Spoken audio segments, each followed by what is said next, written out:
텔레그램의 아동 성착취 동영상을 제작 유포한 일명 갓갓 문형욱에 대한 경찰 수사 결과가 나왔습니다.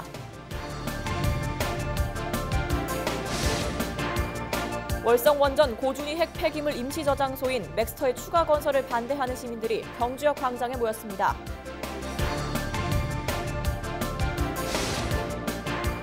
코로나19 사태 장기화로 어려움을 겪는 소상공인들을 돕기 위해 지역 교회가 나서 착한 소비 캠페인을 펼쳤습니다.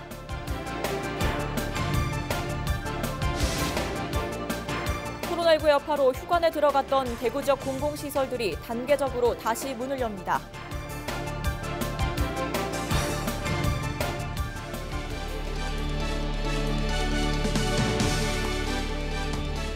여러분 안녕하십니까? 헬로티비 뉴스 대구 경북입니다.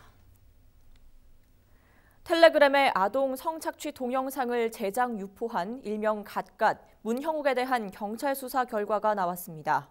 경찰이 파악한 피해자만 10명인데요. 올해 24살인 문형욱은 19살이 되던 해부터 유사 성범죄를 저지른 것으로 드러나 피해자는 더 늘어날 것으로 보입니다. 첫 소식 전병주 기자의 보도입니다. 결정적 증거는 휴대전화였습니다.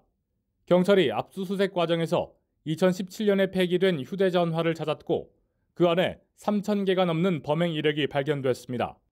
경찰은 2017년 당시 문형욱이 사회복무요원으로 근무한 데다 그가 19살에 트위터 등에서 유사 범행을 했다라고 진술해 여죄를 수사 중입니다. 특히 N번방 입장료로 받은 문화상품권을 피해자들에게 입막음용으로 전달한 것으로 나타나 피해자가 더 있을 것으로 보고 있습니다. 특히 경찰은 피해자 조사 시 가명조서를 사용하여 비밀을 유지하고 여성 경찰관의 조사를 원칙으로 하고 있으며 피해자 보호에도 만전을 기하고 있으므로 범죄 피해를 입었으나 신분 노출 등의 우려로 신고를 망설이는 분들은 적극적으로 신고하여 문형욱에게 적용된 혐의는 모두 9개입니다. 음란물 제작과 유포, 강간의 유사성 행위까지 최소 1년에서 많게는 무기징역에 처해질 수 있는 중범죄입니다. 경찰은 지금까지 공범 4명과 성착취물을 유포하거나 소지한 160명을 검거했다고 밝혔습니다. 한편 13일 신상에 공개된 문형욱은 18일 검찰 송치 과정에서 얼굴이 공개될 것으로 보입니다. 헬로티비 뉴스 전명주입니다.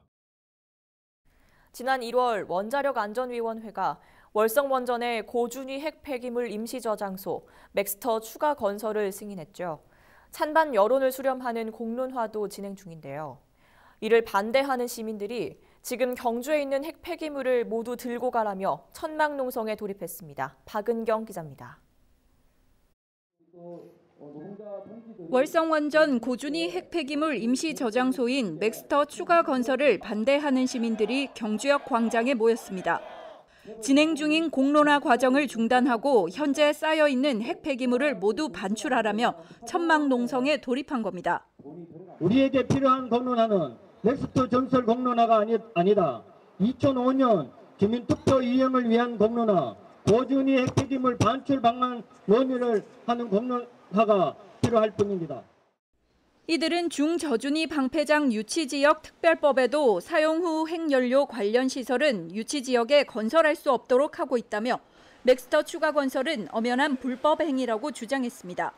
실제 지난 2005년 경주에 중저준위 방패장을 유치할 당시 정부는 2016년까지 고준위 핵 폐기물은 경주 밖으로 이전하기로 한 바 있지만 약속은 지켜지지 않았습니다.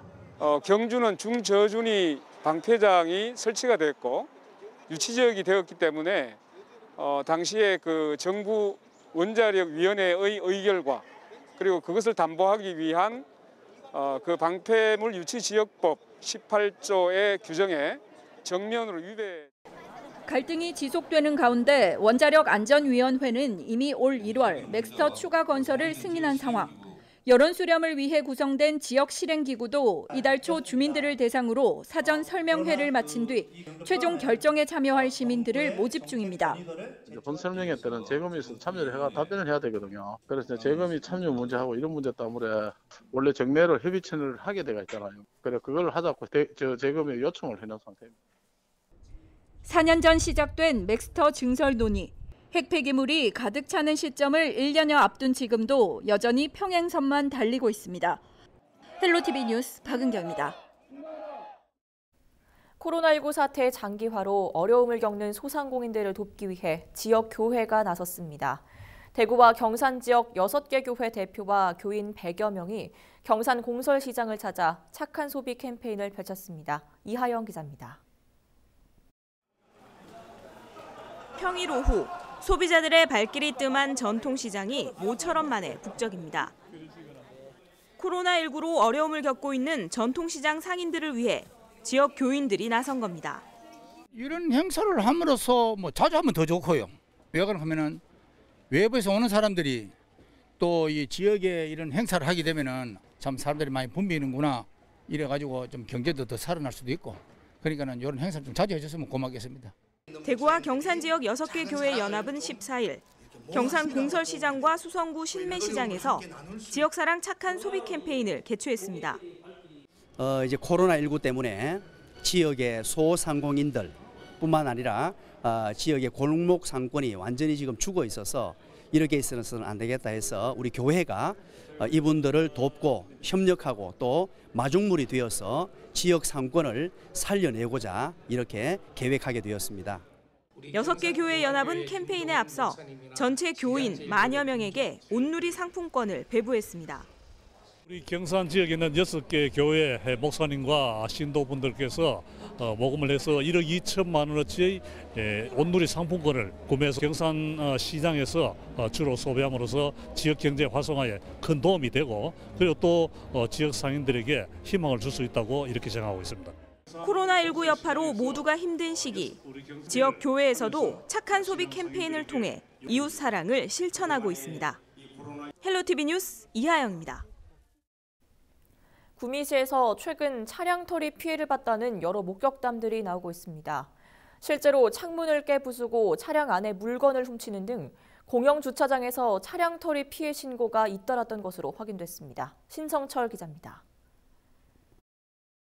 대형 승용차의 앞부분이 긁혀 있고 뒷창문은 완전히 깨졌습니다. 누군가가 차량 안의 물건을 훔치기 위해 부순 겁니다.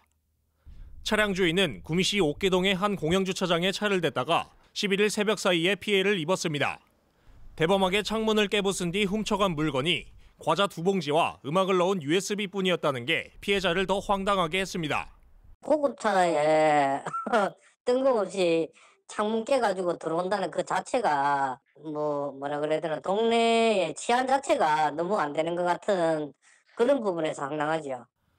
최근 구미시에선 또 다른 차량 털이 피해를 봤다는 목격담들이 지역 SNS를 통해 나오고 있습니다. 실제 지난달 29일과 이달 9일에도 새벽 시간대 구미 동락공원 공영주차장에서 누군가가 차량 안의 물건을 훔쳤다는 신고가 구미경찰서에 접수된 것으로 확인됐습니다. 다만 창문을 깨진 않았고 문이 잠기지 않은 차량을 노렸던 것으로 나타났습니다. 경찰은 이를 근거로 같은 사람이 장소만 바꿔가며 벌인 행위는 아닌 걸로 보고 있습니다. 구미경찰서는 인근 차량에 담긴 블랙박스 영상 등을 확보해 용의자들의 동선을 파악하고 있습니다. 경찰은 차량 털이 피해가 주로 문을 잠그지 않고 떠난 경우에 발생한다며 주차를 한 뒤 반드시 차량 문을 잠그고 실내에 가방이나 귀중품을 둬선 안 된다고 당부했습니다. HCN 뉴스 신성철입니다.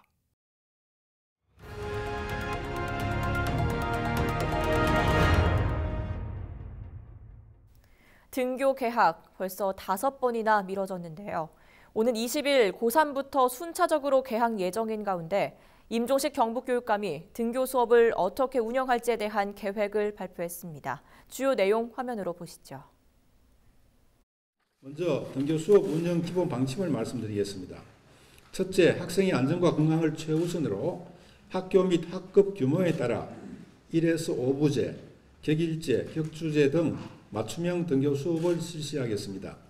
둘째, 지금까지 실시한 원격 수업 노하우를 적극 활용하여 등교 수업과 원격 수업을 병행하는 브랜디드 수업을 전개하겠습니다. 셋째, 감염병 위기 경보가 심각 경계 단계인 경우에 한하여 교회 체험학습 신청 사유에 가정학습을 추가하고 60일까지 허용하겠습니다.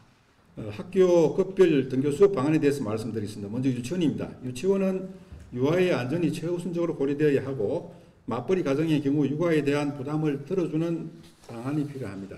그래서 학급당 인원이 10명 이하인 유치원은 5월 27일부터 매일 등원하고 10명을 초과하는 유치원은 긴급 돌봄 유아를 포함 10명 이내로 하여 전체를 1에서 5부제로 운영을 하겠습니다. 다음 초등학교입니다.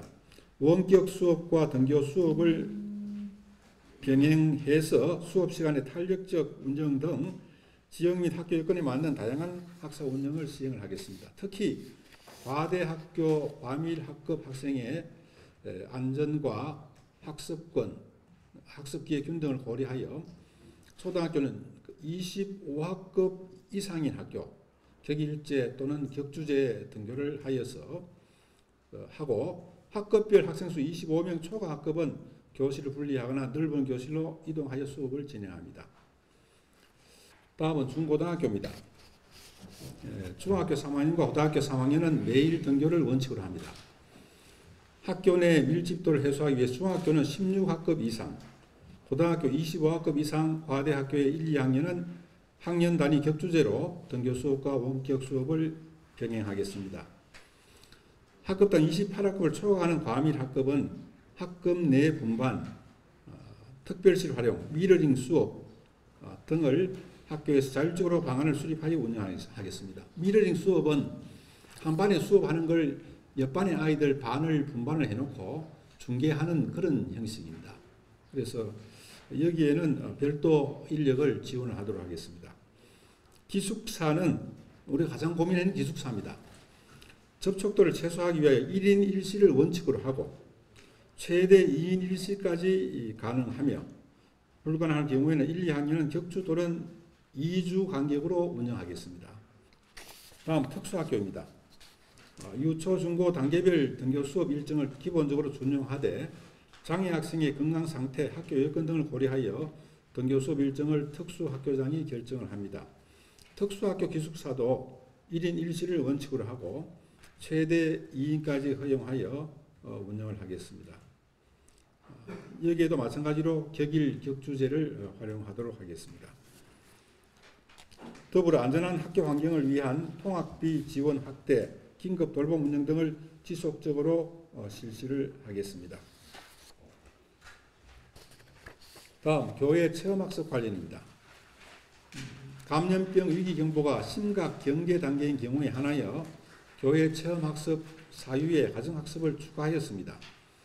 우리 교육청 교회 체험학습 현재 지침은 연간 20일이나 감염병 위기 경보 심각 경계 단계에서 가정학습을 신청할 경우 연간 60일 이내로 확대 허용하고자 합니다.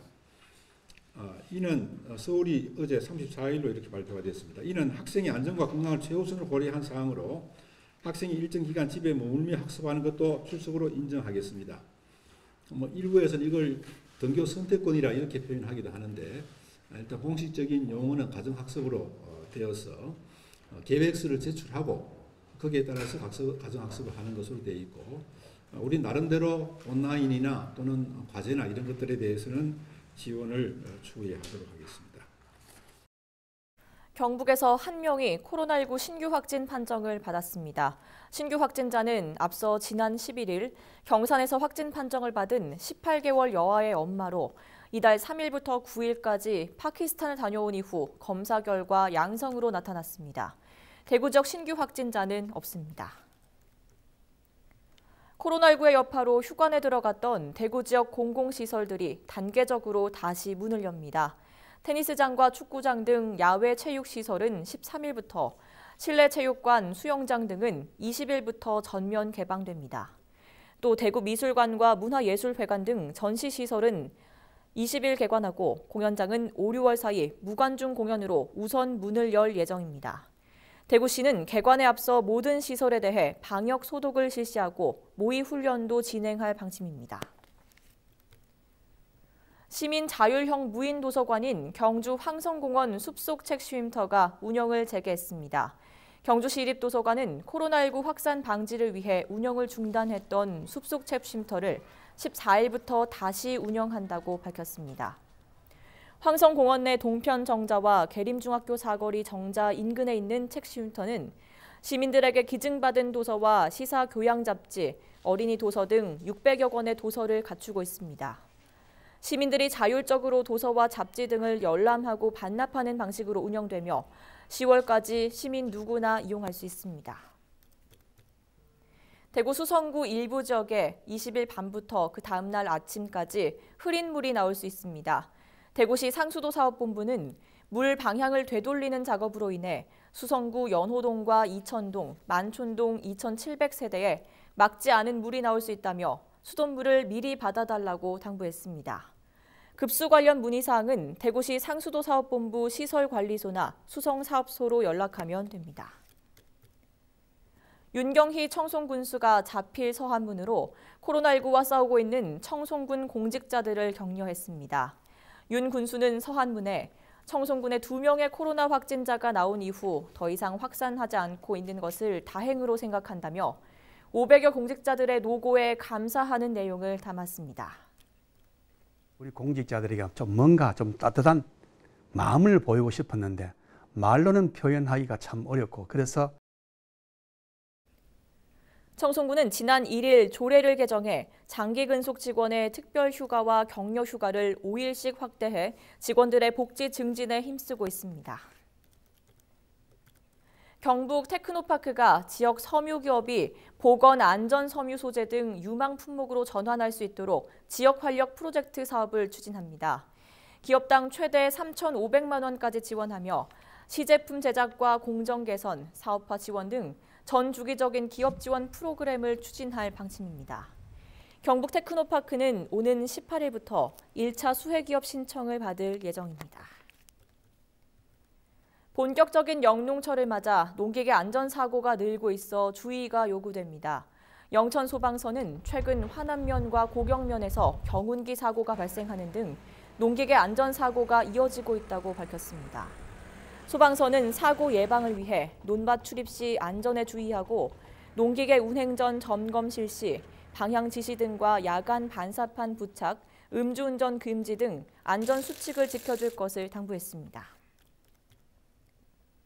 제235회 수성구의회 임시회가 마무리됐습니다.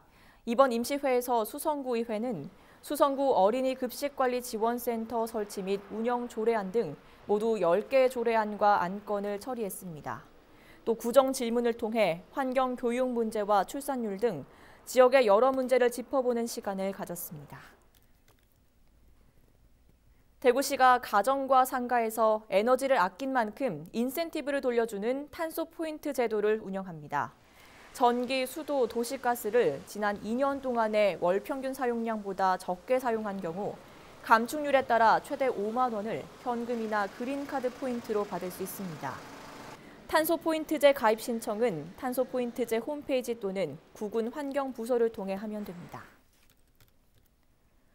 14일 새벽 1시쯤 경주시 강동면의 한 폐기물 공장에서 원인을 알 수 없는 화재가 발생해 5시간여 만에 꺼졌습니다. 이 불로 샌드위치 패널 3동과 선별 기계 등이 소실되고 폐기물 30톤이 불에 탔습니다. 다행히 인명피해는 없었습니다. 경찰과 소방당국은 정확한 화재 원인과 피해 금액 등을 조사하고 있습니다. 오늘의 날씨입니다. 금요일 우리 지역은 비가 내리겠습니다. 빗길에 도로가 미끄럽고 시야가 좁겠으니 교통 안전에 유의하시기 바랍니다. 자세한 날씨 전해드립니다. 15일 금요일 날씨입니다. 우리 지역 아침 기온은 15도, 한낮 최고 기온은 19도가 예상됩니다. 아침부터 대구와 경북 서부 지역에서 비가 시작돼 오전 중에 경북 전 지역으로 비구름이 확대되겠습니다. 예상되는 강수량은 10에서 50mm가 되겠습니다. 자정쯤 대부분 지역에서 비가 그치겠고 경북 동해안 지역은 16일 새벽까지 이어지겠습니다. 대구와 경북 일부 지역에 건조주의보가 발효 중인데요. 비로 인해 해제될 가능성이 있겠지만 그 전까지 화재 예방에 각별히 신경 쓰시기 바랍니다. 날씨 정보였습니다. 이상으로 헬로티비 뉴스를 모두 마치겠습니다. 시청해주신 여러분 고맙습니다.